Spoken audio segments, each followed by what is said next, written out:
નમસ્કાર, આપ જોઈ રહ્યા છો જીએસટીવી ન્યૂઝ અને આપની સાથે હું છું ધ્વની। આજે અમદાવાદમાં નરેન્દ્ર મોદી સ્ટેડિયમમાં ભારત અને દક્ષિણ આફ્રિકા વચ્ચેની T20 સિરીઝની અંતિમ અને નિર્ણાયક મેચ રમાવા જઈ રહી છે। 5 મેચની આ સિરીઝમાં ભારત 2-1થી આગળ છે, ત્યારે આજની મેચ સિરીઝના વિજેતાનો ફેસલો કરશે। ચોથી મેચ ખરાબ હવામાનના કારણે રદ કરવી પડી હતી। જો આજની મેચ ભારત જીતે છે તો સિરીઝ 3-1થી પોતાના નામે કરશે। તો આ સાથે જો સાઉથ આફ્રિકા મેચ જીતશે તો સિરીઝ 2-2થી બરાબરી પર સમાપ્ત થશે। આ હાઈ પ્રોફાઇલ મેચને ધ્યાનમાં રાખી રાજ્ય અને સ્થાનિક પોલીસ દ્વારા કડક સુરક્ષા વ્યવસ્થા ગોઠવવામાં આવી છે। તો આ સાથે સ્ટેડિયમની અંદર અને બહાર હજારો પોલીસ કર્મીઓ તૈનાત કરાયા છે। અમદાવાદના ક્રિકેટ પ્રેમીઓમાં આ મેચને લઈને ભારે ક્રેઝ જોવા મળી રહ્યો છે। ઉત્સાહિત અમદાવાદીઓ જોવા મળી રહ્યા છે। છેલ્લી મેચ તો વરસાદમાં ધોવાઈ ગઈ હતી અને ત્યારબાદ હવે ફેન્સને આશા છે કે આજે મેચ પૂરી રમાશે અને ટીમ ઇન્ડિયા ટ્રોફી જીતશે। ટિકિટોના વેચાણ અને સ્ટેડિયમની તૈયારીઓ અને તેના પરથી જ લાગી રહ્યું છે કે મેદાન હાઉસફુલ રહેવાનું છે।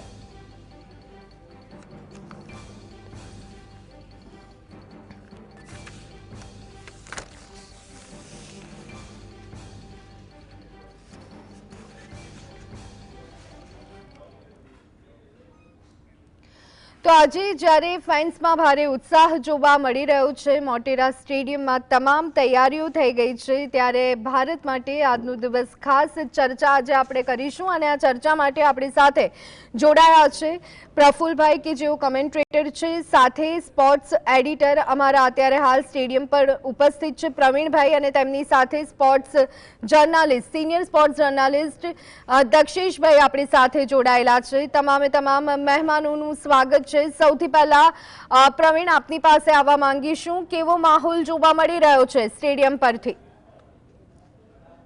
અચ્છા ધ્વની, આમ તો વિશ્વ કપ માર્ચમાં શરૂ થવાનો છે, એ પહેલાનું આ ફાઇનલ રિહર્સલ ગણી લઈએ, કેમ કે આ પછી ભારત પણ માત્ર 2 T20 રમશે, એટલા માટે સિલેક્શન કમિટીના ચેરમેન ને બધા આવી ગયા છે।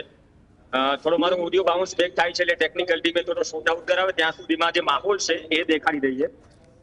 આ મેઇન ગેટ છે, ઓલમોસ્ટ મેઇન ગેટ થી એન્ટ્રી હોય છે, બાકીના જે નામો છે પાછળ ચાલુ દિવસે આ પ્રકારની ભીડ હાઉસફુલ રહી, એટલા માટે 7:30 સાડા 6 વાગે ક્લોઝ થાય છે। આપણે જાણીએ છીએ કે ટ્રાફિકના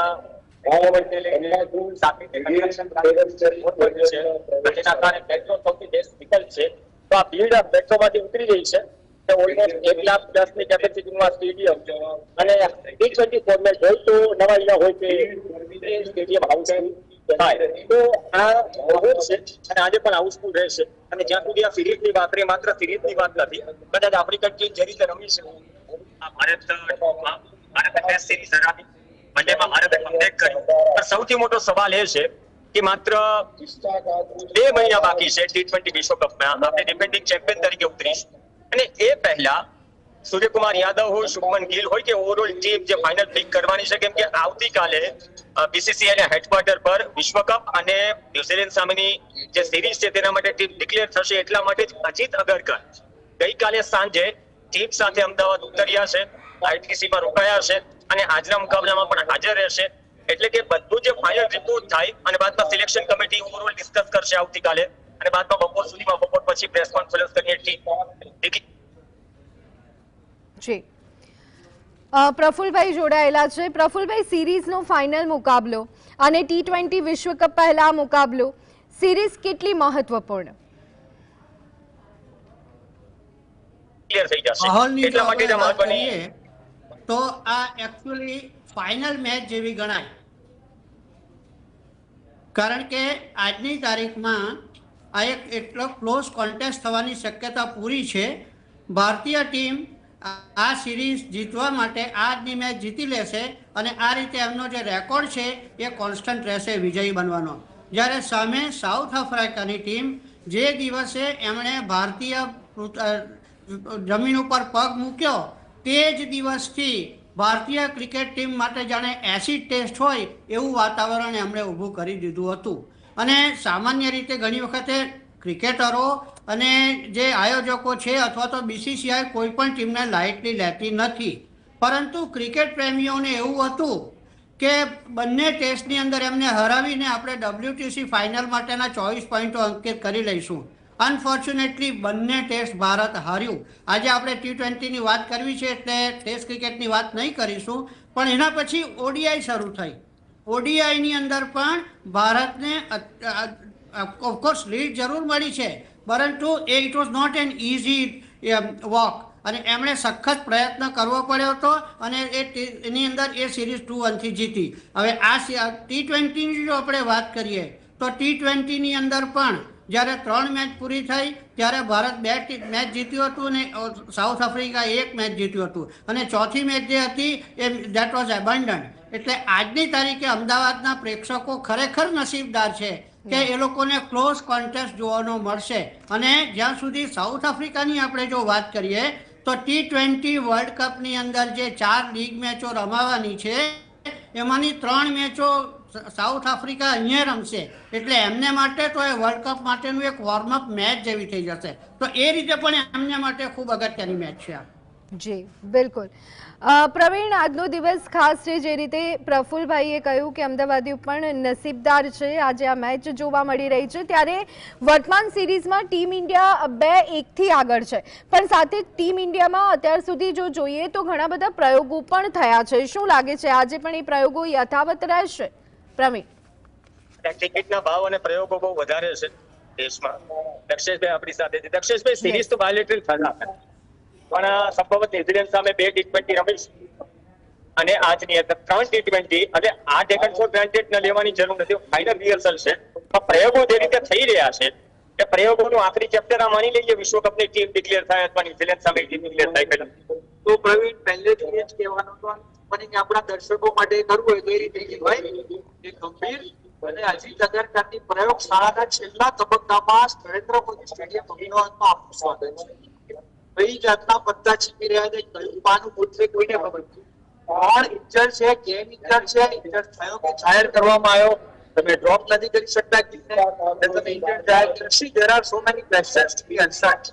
second thing, ગિલનું અને સૂર્યકુમારનું છેલ્લા 2 વર્ષનું પરફોર્મન્સ જુઓ તો Suryakumar is a terrific player, પણ અત્યારે માત્ર કેપ્ટન હોવાના એના આધાર ઉપર ટીમમાં they give you accept it.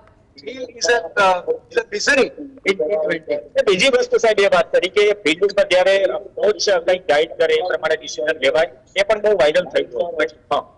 બીજું તમને એક યાદ હોય તો 1999માં જયારે પાકિસ્તાનની ટીમ અહીંયા રમવા આવી હતી ત્યારે પાકિસ્તાન તે ટેસ્ટ હારી રહ્યું હતું ને, પ્લે જેમાં 10 વિકેટો લીધેલી, ત્યારે કોચ જાવેદ મિયાદાદ, તમને એ દ્રશ્ય યાદ છે કે ડ્રેસિંગ રૂમની બહાર ઉભો મિયાદાદ એના બેટ્સમેન આમ રમ એવા ઈશારા કરો. ક્યાંથી એ પોસિબલ છે કન્વે કરવું? તમે તમારો પ્લેયર બાઉન્ડ્રી લાઈન ની અંદર પગ મૂકે ત્યાં સુધી તમારા એના ઉપરનો એક ડાયરેક્ટ અધિકાર હોય, પછી તો એની application of mind, situation, commitment એ કામ આવતું હોય. એટલે ત્યાં બેઠા છે એ તો એક કૃષ્ણ હોય કે 2 દાંતણના પડચા, બધા કૃષ્ણ ના હોય. એટલે ગંભીર અને અગરકરે આ વસ્તુ સમજવાની જરૂર છે કે વર્લ્ડ કપ હવે માત્ર 2 મહિના દૂર છે. આટલા બધા પ્રયોગો કયા પ્લેયરને ક્યારે રમવા મળશે ખબર જ નથી. ઈશાન કિશન જેવો ટેરિફિક પ્લેયર એક નાના કારણે 2 વર્ષથી ટીમની બહાર છે. એ માણસને આ સ્ટેડિયમ ઉપર 2023ની વર્લ્ડ કપની ફાઇનલમાં ના રમાડ્યો, એના ડિપ્રેશનમાં એ માણસ જતો રહ્યો. અને અત્યારે તે પરફોર્મ કરી રહ્યો. You have to pick him up. Sanju Samson એને બહાર બેસાડ્યું છે. સૈયદ મુસ્તાક અલી ટ્રોફીમાં ફાઇનલમાં મેચ વિનર હરિદ્રેન સૌથી વધારે ફિક્સર સૈયદ મુસ્તાક અલી ટ્રોફીમાં સૈયદ મુસ્તાક અલી ટ્રોફી મેળવી વેચે છે. તેને કન્સિડર કરાશે ને સિરીઝમાં Pravin, by all senses intact, સંપૂર્ણ ગંભીરતાથી કહું છું કે ભારતની ટીમમાં જેટલા બી રાજ્યોમાંથી, જેટલી IPL માંથી જેટલા વિકેટ કીપર્સ રમે છે, હું ઈશાન કિશનને નંબર 1 ઉપર મૂકું છું 2 કારણ. એક તો એ પરફેક્ટ ઓપનિંગ બેટ્સમેન છે in the mode of Adam Gilchrist, અને સેકન્ડ થિંગ એના વિકેટ કીપિંગના જે રિફ્લેક્સિસ છે ને એ ભારતના અત્યારે રમી રહેલા તમામ વિકેટ કીપર્સમાં સૌથી ફાસ્ટ, સૌથી બેસ્ટ છે. મેં વાનખેડે સ્ટેડિયમમાં એને કીપિંગ કરતા જોયો છે. ટ્રેન્ટ બોલ્ટ અને બુમરાહના જે હવે જઈ રહેલા હવે સ્વિંગ થયેલા બોલને એને જે રીતે રોક્યા છે, જે કેચ પકડ્યા છે, વિકેટ કીપર જો બેટ્સમેન તરીકે એડમ ગિલક્રિસ્ટનું ઇન્ડિયન સ્વરૂપ છે અને વિકેટ કીપર તરીકે ક્વિન્ટન ડીકોકની ઇન્ડિયન આઉટ. શા માટે તમે એને બહાર નાખ્યું? I definitely want Ishan in the scheme of Indian team for the World Cup. અને Sanju Samson as a player, as an opener, you can consider, no question of that. 15 માં છે કદાચ. ધ્વની, તમે બહુ સારી વાત કીધી, તમે બહુ સારો સવાલ કર્યો, પ્રયોગોની પ્રયોગશાળા. પણ આ જ સવાલ કદાચ પ્રફુલભાઈને પણ છે કે 15 માં જયારે સંજુ સેમસન છે તો 11 માં નથી. 11 માં કેમ નથી? કેમ કે શુભમન ગિલ રમી રહ્યો છે, જીતેશ રમી રહ્યો છે વિકેટ કીપર બેટ્સમેન તરીકે. તો એ પ્રયોગોના ભાગરૂપે હવે ઈશાન કિશનની વાત થઈ રહી છે જે 15 માં જ નથી. જે 15 માં છે 11 માં નથી, તો પછી ઈશાન કિશન શું કન્સિડર થશે અથવા આજે કઈક અલગ પ્રયોગ હશે? કેમ કે આપણે લીડ કરી રહ્યા છીએ આ સિરીઝ, એનો મતલબ એમ નથી કે હારવાનો ખતરો નથી. એ કાર્ય તો સિરીઝ ઇક્વલ થઈ જશે. 23 પછી આપણે સિરીઝ હાર્યા નથી. જી પ્રફુલભાઈ, આપે પ્રવીણભાઈની વાત પણ સાંભળી હશે અને સાથે આપની પાસેથી એ પણ જાણીશું કે આપનું શું માનવું છે. શુભમન ગિલ અને સૂર્યકુમાર યાદવનું ફોર્મ T20 માટે T20 વિશ્વકપ પહેલા કેટલું ચિંતાજનક ગણી શકાય? આ એક ચિંતાનો વિષય બિલકુલ છે, એમાં કોઈ સરકારને સ્થાન નથી. પરંતુ અત્યારે એને માટે કોઈ ઓલ્ટરનેટિવ શોધવાનો સમય નથી, કારણ કે એ સમય બધો વીતી ગયો છે હવે. અને દે આર ક્લાસ પ્લેયર્સ, એટલે આપણે તો એવી જ અપેક્ષા રાખવી રહી કે આજની મેચમાં સૂર્યકુમાર યાદવનું જે ફોર્મ જે છે, એ જે વર્લ્ડ બેસ્ટ T20નો પ્લેયર ગણાય છે, એ ફોર્મની શરૂઆતનો આજે રોલિંગ સ્ટોન એનો અહીંયાથી શરૂ થાય, એ જ આપણે અપેક્ષા રાખવી રહી. કારણ કે એમનું સ્ટેટિસ્ટિક અત્યારે આપવાનો કોઈ મતલબ નથી, કારણ કે એ બિલકુલ it is dismal performance, there is no doubt about it. એમાં કોઈ શંકાને સ્થાન હોઈ શકે નહીં. એને માટેના કયા પરિબળો જવાબદાર છે એ પણ અત્યારે ચર્ચા કરવાનો સમય નથી, કારણ કે એ સમય પણ વીતી ગયો. એ બધી ચર્ચા આપણે જો કરવી હોય તો 1 મહિના પહેલાં કરવી જોઈતી હતી. પરંતુ આપણે એટલી જ અપેક્ષા રાખવી રહી કે સૂર્યકુમાર યાદવનું પરફોર્મન્સનું જે છે એ ફરીથી આવે, એ ક્લિક થાય અને આજ પછી એ મેચની શરૂઆત કરે. તેનું કારણ છે કે જ્યાં શુભમન ગિલની જો આપણે વાત કરીએ એકચ્યુઅલી, તો મને તો સૂર્યકુમાર યાદવ કરતાં શુભમન ગિલની ચિંતા વધારે થાય છે.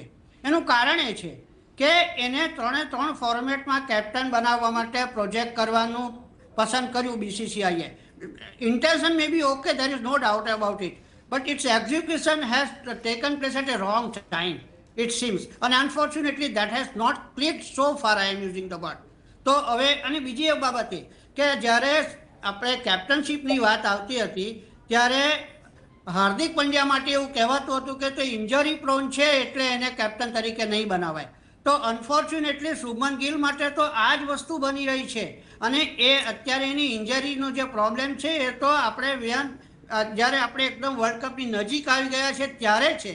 એટલે આપણે એને માટે પણ એક જ અપેક્ષા રાખીએ કે એ ઇન્જરીમાંથી જલ્દી બહાર આવી જાય. આઈ થિંક એ બધું એને માઇન્ડસેટનો થોડો કદાચ અપસેટ હોય એવું લાગે છે, કારણ કે સારા પ્લેયરો જે છે ને એને સામાન્ય રીતે લીન પેટમાંથી બહાર આવતા બહુ ટાઈમ લાગતો નથી. ઓફકોર્સ એનો લીન પેટ બહુ લાંબો નથી થયો, પરંતુ ક્રિકેટનું જે આજનું જે ક્લેવર છે, એનું જે ઇન્ફ્રાસ્ટ્રક્ચર છે અથવા જે સ્ટ્રક્ચર છે એ જોતા, ઘણી બધી મેચો જોતા 2-4 મેચોમાં ફેલ જાય તો એ લાંબો પીરિયડ આપણને લાગે. અને કારણ કે આપણી અપેક્ષાઓ પણ એમની પાસે છે. He is A fantastic player, એમાં કોઈ શંકાને સ્થાન નથી. એટલે એક જ આપણે તો અપેક્ષા રાખીએ કે આજે અત્યારે એને કંઈ કહેવાતી ટોની injury, we do not know the seriousness or the gravity of that, પરંતુ એ જલ્દી સારું થઈ જાય. અને ઓફકોર્સ ત્યાર પછી તો ન્યૂઝીલેન્ડ ટીમમાં જ્યારે આવશે ત્યારે ઘણો સમય રહેશે. પરંતુ એક બાબત એ પણ નક્કી છે કે ન્યૂઝીલેન્ડ ટીમ માટે ન્યૂઝીલેન્ડ ટીમ જ્યારે આવશે ત્યારે ભારતીય ખેલાડી જો રમશે એ બીજું કશું નહીં પણ એ વર્લ્ડ કપ માટેનું રિહર્સલ જ હશે. જી જી જી બિલકુલ. અને આ સાથે જ પ્રફુલભાઈ, ઓપનિંગ બેટ્સમેન અભિષેક શર્મા પાસે વિરાટ કોહલીનો 9 વર્ષ જૂનો રેકોર્ડ તોડી અને ઇતિહાસ રચવાની તક પણ આજે એમને મળવાની છે. આની પર પણ સૌ કોઈની નજર રહેશે. કેવી રીતે આપ આને જોઈ રહ્યા છો? અભિષેક શર્માની જો આપણે વાત કરીએ તો એનો કોઈ ક્લાસ જ અનેરો લાગે છે આપણને તો, પર્ટિક્યુલરલી અભિષેક શર્માની આપણે વાત કરીએ તો.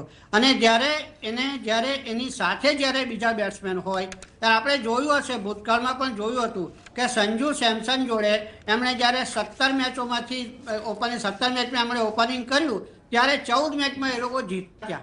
અને અનફોર્ચ્યુનેટલી આપણે ત્યાં આજે પ્રોબ્લેમ ઓફ પ્લેન્ટી કહો કે જે કહેવું હોય એ કહો, એમાં 3 T20માં સેન્ચુરી મારનાર સંજુ સેમસન આજની તારીખમાં ભારતીય ટીમની 11માંથી બહાર છે. અને પ્રોબ્લેમ ઓફ પેન્ટ્રી ઘણી વખત છે ને એ સ્કેર્સિટી ઓફ ધ પોસિટી ઓફ રિસોર્સિસ કરતાં વધારે ડેન્જરસ બની જતું હોય છે. એમાં દરેકના આઉટલુક અલગ અલગ હોય છે એકચ્યુઅલી, પરંતુ સેમસન ઇઝ ડેફિનેટલી અનલકી, એમાં કોઈ શંકાને સ્થાન નથી. લેટ અસ હોપ કે આની અંદર આજે એ પરફોર્મ કરે. અને બીજી એક બાબત એ ખાસ કરીને મને થોડુંક વ્યથા પેદા કરે એવી બાબત એ રહી છે actually. Of course technically they may be right કે ફ્લેક્સિબિલિટીના નામે જે એક્સપેરિમેન્ટ્સો થયા એની અંદર હું તો એમ માનું છું પોતે કે આ સૂર્યકુમારનું આઉટ ઓફ ફોર્મ હોવું એ પણ એનું જ પરિણામ છે. Anyhow I will be happy if I am wrong. અને એ રીતે જો ફ્લેક્સિબિલિટીમાં સફર થાય તો it is okay. You cannot do like that. ઇંગ્લેન્ડની ટીમ બેસબોલની વાત કરતી હતી અને એવો પણ ફરીથી ટેસ્ટ ક્રિકેટના ફોર્મેટમાં એ લોકોની શું દશા છે આપણે જોયું છે. So you cannot go with particular criteria all the times. You have to be adaptable, you have to be flexible and you have to act according to the situation. You cannot be rigid about it. That's it. જી yes Praveen, સાથે બીજી એક બાબત કે T20 વિશ્વકપ માટેની ટીમમાં શું સૈયદ મુસ્તાક અલી ટ્રોફીના ખેલાડીઓના પ્રદર્શનને પણ ધ્યાને લેવાશે? જે ધ્વની નોર્મલી ટીમ સિલેક્શનની એક પ્રાયોરિટી કે બેઝ એ હોય છે કે ડોમેસ્ટિક સર્કિટમાં તમે કેટલી કન્સિસ્ટન્સીથી ટેમ્પરામેન્ટથી રન્સ કરો છો વિકેટ્સ લો. એના માટે તો ટુર્નામેન્ટ છે, 50 ઓવરનું ફોર્મેટ હોય. T20 ફોર્મેટમાં ગઈકાલે જ કન્ક્લુડ થઈ. ઝારખંડ પહેલી વખત ચેમ્પિયન બન્યું, એટલા માટે ઈશાન કિશન સૌથી વધારે ચર્ચામાં છે. ઈશાન કિશન કેમ બહાર છે અને પ્રયોગોમાં ઈશાન કિશન કેમ નથી? શું સ્કીમ ઓફ થિંગ્સમાં જ નથી સિલેક્શન કમિટીના? તમારે જીતેશને રમાડવો પડે તો પછી ઘણી બધી એવી ટૂર કે ઘણી બધી એવી પરિસ્થિતિઓ હતી કે 15માં તો એટલીસ્ટ હોઈ શકે. 11 બીજા નંબરની વાત છે, 11માં તો સંજુ સેમસન પણ. તો પ્રયોગોમાં જસ્ટિફિકેશનમાં ક્યાંય સ્કીમ ઓફ થિંગ્સમાં નથી એ સવાલ છે. દક્ષેશભાઈ કદાચ વધારે બેટર આને આન્સર કરી શકશે. જે એક પ્રફુલભાઈએ વાત કરી કે ફ્લેક્સિબિલિટી, આમાં ફ્લેક્સિબિલિટીમાં તમે એમ કહેવા જાઓ કે 1 થી 8 ગમે તે ઓર્ડર પર રમવા તૈયાર થઈ જાય, પણ જ્યારે બેટિંગ ઓર્ડર ચેન્જ થાય અને હર્ષિત રાણા ત્રણેય ફોર્મેટનો પ્લેયર બની જાય અને અમુક નામ સિરાજની વાત કરીએ, ઈશાન કિશનની વાત કરીએ, એ તમામ બહાર હોય. કેમ બહાર હોય એનું જસ્ટિફિકેશન નથી. તો આમાં જે સવાલ પ્રોસેસ પર ઉઠી રહ્યા છે કે પ્રોસેસ હવે કદાચ બહુ લાંબી ખેંચાઈ રહી છે. ફ્લેક્સિબિલિટી એ છે પ્રવીણ કે કોઈ વાર ગાવસ્કરને બોથમનો બોલ વાગીને ટેસ્ટ ના રમે તો દિલીપ વેંગસરકર ઓપનિંગમાં આવે, બિશનસિંહ બેદી ઓપનિંગમાં ના આવે. ફ્લેક્સિબિલિટી નથી. એ શું છે એ દર્શકો નક્કી કરે. તમારે દરેક જેમ ફિલ્મની સ્ક્રિપ્ટનું એક જોનર હોય છે એમ દરેક પ્લેયરનું એક જોનર હોય છે. તમારે એને આઈડેન્ટિફાઈ કરીને બેસ્ટ પોસિબલ કઈ રીતે એક્સપ્લોર થાય એ રીતે જોવું. ઈશાન કિશનની ફરીથી વાત કરીએ તો મને 2 વર્ષથી સમજાતું નથી કે એને કયા કારણે કઈ સજા આપવામાં આવી. 2023ની ફાઇનલમાં એને ના રમાડ્યો, એને અફસોસ થયો, ડિપ્રેસ થઈ ગયો અને એ ઇનડિસિપ્લિનના નામે એને 2 વર્ષથી કાઢી મૂકવામાં આવ્યો છે. એટલે ભારતના પરાજય માટે ડિપ્રેસ થવું એ તો ડિસિપ્લિનરી એક્શન હોય તો એનો જવાબ સિલેક્ટરો જ આપી શકે. ડિસિપ્લિનરી એક્શન તો હાર્દિક પંડ્યા લોકેશ રાહુલ પર પણ ભૂતકાળમાં લેવાયા પાછા. એક્ઝેક્ટલી. અને હવે એવું કહી શકાય કે કેમ ઈશાન કિશનને ઝારખંડનો એટલે કોઈ બેકિંગ નથી, ટાર્ગેટ કરાઈ રહ્યો છે એવું હવે લોકો પૂછશે જો વર્લ્ડ કપમાં નહીં લે. 2 વર્ષમાં જે થયું ફોરગેટ ઇટ. એ માણસે બધું ભૂલીને સાહેબ તમે કોકને ધાબેથી ફેંકી દીધા પછી તમે એને કહો 100 મીટર દોડ, એને દોડી બતાવી. Now it's your turn to reward him. 5th place in the permanent. Pravin એક વાત ભૂલી જઈએ આપણે બોલરો. બોલિંગ ડિપાર્ટમેન્ટમાં એવું છે કે શમીને કેમ નથી રમાડ્યું, સિરાજને કેમ નથી રમાડતા. ચલો બોલિંગમાં એમની પાસે ઓપ્શન છે પણ હર્ષિત રાણાનું કારણ તો આપણને ખબર. મોહમ્મદ સિરાજ જો ફિટ હોય અને રમવા માંગતો એને રમાડવો જ જોઈએ. રહી વાત રવિન્દ્ર જાડેજા, એના વગર ચર્ચા અધૂરી. આપણને યાદ છે છેલ્લી જે વનડે પૂરી થઈ વેસ્ટ ઇન્ડિઝ સામે એ વખતે અગરકરે પ્રેસ કોન્ફરન્સમાં ટીમ જાહેર કરી હતી ત્યારે કીધું કે રવિન્દ્ર જાડેજા હવે આ ફોર્મેટમાં નથી. કેમ? વાય? એ માણસની તમને 36 વર્ષ ઉંમર લાગે છે, એને નથી લાગતી. એ માણસના રિફ્લેક્સિવ ફિલ્ડિંગ તો આજે બી દુનિયાનો બેસ્ટ ફિલ્ડર, બેસ્ટ ઓલરાઉન્ડર. તમને વાંધો શું છે ભાઈ રમાડવાનો? સી, તમે એક વાત બરોબર છે કે રોટેશનમાં બધાને ચાન્સ આપો, પણ એવું ના હોય કે જે પરફોર્મિંગ પ્લેયર હોય એને પરાણે બેસાડીને બીજાને ચાન્સ. ટીમમાં 11 જગ્યા છે, આ એક જ જગ્યા નથી એને કાઢવા. આ બધા જે સી, આ બધું વીમ્સ ઉપર ચાલી રહ્યું છે, તરંગો ઉપર ચાલી રહ્યું છે, વાસ્તવિકતા ઉપર નથી ચાલી રહ્યું. અને ભલે આપણે આ સિરીઝ હારીશું નહીં, પણ એનાથી એવું માની લેવાની જરૂર નથી કે આપણે બહુ અદભુત કામ કરી બતાવ્યું છે અને we are on the right track. No, we are not on the right track if we want to win the T20 World Cup. This is what I say. બહુ સાચી વાત કરી બની. બહુ કોમન વાત છે કે જ્યારે તમે ડિફેન્ડિંગ ચેમ્પિયન તરીકે ઉતરો છો જે લેગેસી આમાં પ્રોસેસ માત્ર આખી પ્રોસેસ હોય છે. આ વખતે સમય ઓછો બદલાયા. રાહુલ દ્રવિડે જે કરી બતાવ્યું અથવા તો જે ટીમ કરી શકે એમાં પણ કેમ સ્ટ્રેન્થ હતી. રાહુલ દ્રવિડ તો અંડર 19 થી આ તમામ પ્લેયર્સને જીતતા આવ્યા છે. બહુ મોટું યોગદાન છે કે નેક્સ્ટ લેવલ સુધી પહોંચવા માટે જે પણ સ્ટાર્સ મૂક્યા છે એ આવ્યા, એની સ્પેસ બની. રાહુલ દ્રવિડ ચૂપચાપ 2024 વિશ્વકપ પછી નીકળી ગયા. પણ પછી તમને જ્યારે તમને તૈયાર ભાણું મળે છે અને ઉપરથી બાકી બધા જ પકવાનો છે, પણ મુખ્ય ભાણામાં જે વસ્તુઓ પડી છે એ કેટલી ઉપયોગમાં લેવાય છે, સૌથી મોટી પ્રક્રિયા છે. એ પ્રક્રિયામાં બહુ ગંભીર સવાલો છેલ્લી અમુક સિરીઝથી. બાકી ટેસ્ટ 2 ટેસ્ટમાં ઘર આંગણે વ્હાઇટ વોશ, સૌથી ખરાબમાં ખરાબ રેકોર્ડ ભારતની ધરતી પર. જો ટેસ્ટ ક્રિકેટમાં જો વ્હાઇટ વોશ થયું હોય તો બેસિક છે. તમે વોશિંગ્ટન સુંદરને અહીંયા 1 ડાઉન કરાવી શકો, 2 ડાઉન કરાવી શકો, અક્ષર પટેલને 1 ડાઉન કરાવી શકો, 2 ડાઉન કરાવી શકો. અક્ષર પટેલ અત્યારે બીમાર છે, છેલ્લી અપડેટ કહી દઉં. અને છેલ્લી એવી અપડેટ છે ESPN ક્રિકેટ ફોની કે શુભમન ગિલને ટ્રોમા ઇન્જરી છે, કદાચ ડાઉટફુલ છે. તો સંજુ સેમસન પ્લેઇંગ 11માં હશે અને તો કદાચ ઓપન કરશે. તો આ પરિસ્થિતિ શું દક્ષેશભાઈ એક પ્રકારની છે? આપણે સ્કૂલમાં હતા ને સોસાયટીની મેચ રમતા હતા ને ત્યારે બેટિંગનો ક્રમ નક્કી કરવામાં બહુ ઝઘડા. બધાને પહેલા 5 જાવ એટલે પછી ચીઠીઓ ઉછાળતો. અત્યારે ચીઠીઓ ઉછાળી ક્રમ નક્કી કરતો એવું. એનાથી તો વધારે શું થઈ જાય? તમે ગમે તે પ્રમોટ કરો, તમે પેલાને પાછળ નાખો 8મા નંબરે. I don't understand. અને કદાચ આ સવાલો બધા આવતીકાલે BCCI ના હેડક્વાર્ટરમાં હજી અગર તમને પૂછાશે જેને ટીમ સિલેક્શન થશે. કારણ કે પ્રેસ કોન્ફરન્સ કરો તો આ સવાલ તો વ્યાજબી છે, ઘણા લાંબા સમયથી દબાયેલા છે. અને આજે અગરકર હશે તો એ નોટ ડાઉન થશે એટલે પ્રેશર કદાચ ગિલ રમે તો પણ રન બનાવવાનું છે. જો નહીં બનાવે તો પણ સવાલ ઉઠશે, સૂર્યકુમાર પર પણ સવાલ ઉઠશે. અને જે બોલિંગ કોમ્બિનેશન આપણે રમાડી રહ્યા છીએ, બાકી ઘણા નામો બહાર બેસ્યા છે. બુમરાહ પર્સનલ લીવ પર 2 દિવસ લાસ્ટ ગેમમાં ન હતો, આજે ટીમ સાથે જોડાયેલો છે, પણ 11માં હશે કે નહીં એ બીજા નંબરની વાત છે. આજે વોશિંગ્ટન સુંદરને રમાડાઈ છે કે હર્ષિત રાણાને રમાડાઈ છે? કેમ કે ફોગથી લઈને પ્રદૂષણની સમસ્યા જે દિલ્હીમાં છે, અહીંયા છે થોડી ઓછી છે, પણ આપણા માટે થોડી વધારે છે. તો કમ્પ્લીટ T20 જોવા મળશે according to weather compare to other 4 venues. તો વી હોપ કે ગેમ તો હાઈ સ્કોરિંગ થવાની છે, એટલી ડ્યુ પડતી નથી. ઓલી સાંજે પડશે, ટોસ પણ ક્રુશિયલ પણ જીતે તો. અહીંયા સિલેક્શનની પ્રક્રિયા ઉપર ફોર્મ છે, વાતાવરણમાં ફોર્મ નથી. પ્લેયર્સની ધારણાઓ ઉપર ફોર્મ છે. હું હોઈશ કે બેટિંગ લઈ ડેફિનેટલી ટોસ જીત્યા તો બેટિંગ લઈ અને આવી ગેમ ઉપર પગલો ઉપર કરીએ તો I think it will be great game. કે સાઉથ આફ્રિકાનું બોલિંગ જે એટેક છે ને has to be taken very seriously. એ લોકો જો 200 કરશે ને આપણા માટે ડેફિનેટલી. બસ સાહેબ રૂપિયાનું જે રીતે પ્રદર્શન ખરાબ છે આંતરરાષ્ટ્રીય બજારમાં, રીતે ટોસ જીતવાનું પ્રદર્શન પણ બહુ ખરાબ છે. તો આપણે એવી આશા રાખો કે એ લોકો જીતીને આપણને દાવ. Okay, over to you Dhoni. કેમ કે ઘણું બધું હશે અને જોઈએ આ લાસ્ટ એન્ડ ઉપર કયા પ્રયોગો થાય છે અને પ્રયોગોમાંથી શું આઉટકમ નીકળે છે. યસ પ્રવીણ, હવે લગભગ 35 મિનિટ જેટલું સમય બાકી રહી ગયું છે. 7 વાગ્યામાં હવે લાસ્ટમાં અત્યારનું હાલનું બરાબર વાતાવરણ સ્થિતિ શું જોવા મળી રહી છે સ્ટેડિયમની? Okay, almost Housefull. કદાચ નીચે અંધારું હશે તો કેમેરા પર્સન જીવાભાઈ છે એને પ્રયત્ન કરીશ. આપ જોઈ શકો છો કે આમાં હોલ છે ઓલમોસ્ટ જગ્યા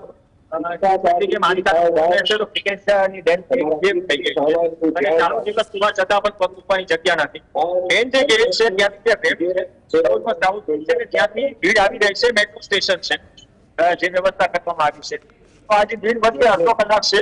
ઓલમોસ્ટ હાઉસફુલ રહેશે સ્ટેડિયમ, કેમ કે ડિસાઇડર ગેમ છે અને આ ગેમ પકડી રાખી જશે એ ટ્રોફી કોણ ઉચકે છે અને જે પરફોર્મ નથી કરી રહ્યા એના ચહેરા પર સ્માઇલ આવે છે કે નહીં, સિલેક્શન કમિટીના ચેરમેનના ચહેરા પર સ્માઇલ આવે છે કે નહીં, ઘણા બધા ગણિત ગણાશે અને મોટા ભાગે પ્રી ડિસ્કસ આજ રાત્રે થઈ જશે, કેમ કે આવતીકાલે સિલેક્શન કમિટીની બેઠક છે. તો બટ ઓબ્વિયસ ગઈકાલે તો નિર્ણય સંભળાવાશે કે ન્યુઝીલેન્ડ સામેની સિરીઝમાં કઈ ટીમ જશે અને 2 મહિના પછી વિશ્વકપ જે અહીંયા પણ 6 ગેમ આપેલી છે, ફાઇનલ સાથે 7 ગેમ T20 વિશ્વકપની, આ મેદાન પર કઈ ટીમો રમશે આવતીકાલે નક્કી થશે.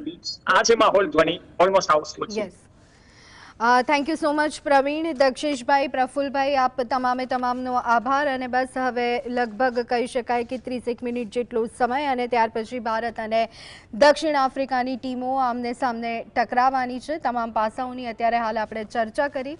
આ ચર્ચામાં અત્યારે બસ આટલું. રજા આપશો. નમસ્કાર.